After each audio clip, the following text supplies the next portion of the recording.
প্রিয় দর্শক, আপনারা দেখছেন বাঙালির ২১শে টেলিভিশন সংবাদ। আমাদের এবারের প্রসঙ্গ আসন্ন ইউনিয়ন পরিষদ নির্বাচনকে ঘিরে ব্রাহ্মণবাড়িয়া জেলার আশুগঞ্জ উপজেলাধীন লালপুর ইউনিয়নের নেতৃবৃন্দের মতামত।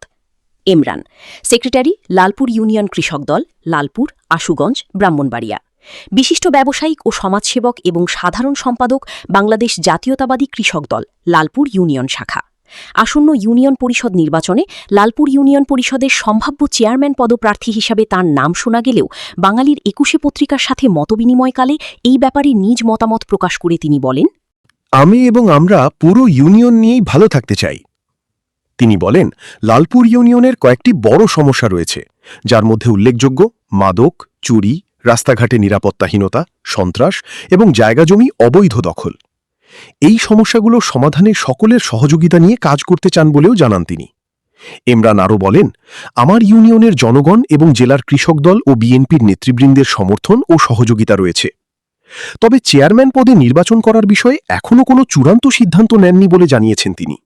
তার ভাষায়, জনগণ এবং জেলার নেতৃবৃন্দ চাইলে আমি নির্বাচন করব ইনশাআল্লাহ, আর নির্বাচন না করলেও জনগণ এবং নেতৃবৃন্দ যাকেই দায়িত্ব দেবে আমি তার সাথে সকল কাজে সহযোগী হয়ে কাজ করব।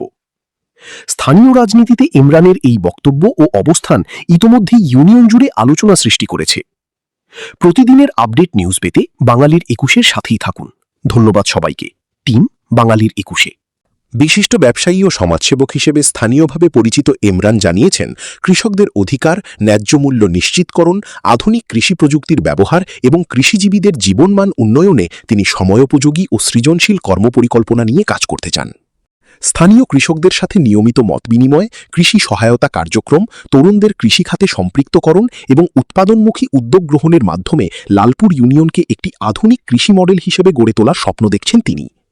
এলাকাবাসীর মতে, কৃষকদের পাশে থেকে বাস্তবমুখী পরিকল্পনা নিয়ে কাজ করলে ইমরান লালপুর ইউনিয়নের কৃষি উন্নয়নে গুরুত্বপূর্ণ ভূমিকা রাখতে পারবেন। ইতোমধ্যেই সামাজিক যোগাযোগ মাধ্যমে কৃষকদের উন্নয়ন নিয়ে তার বিভিন্ন উদ্যোগ ও পরিকল্পনা নিয়ে ব্যাপক আলোচনা শুরু হয়েছে। অনেকেই মনে করছেন, তরুণ ও কর্মঠ নেতৃত্ব হিসেবে ইমরান ভবিষ্যতে লালপুর ইউনিয়নের কৃষি খাতে ইতিবাচক পরিবর্তনের নতুন সম্ভাবনা তৈরি করতে পারেন।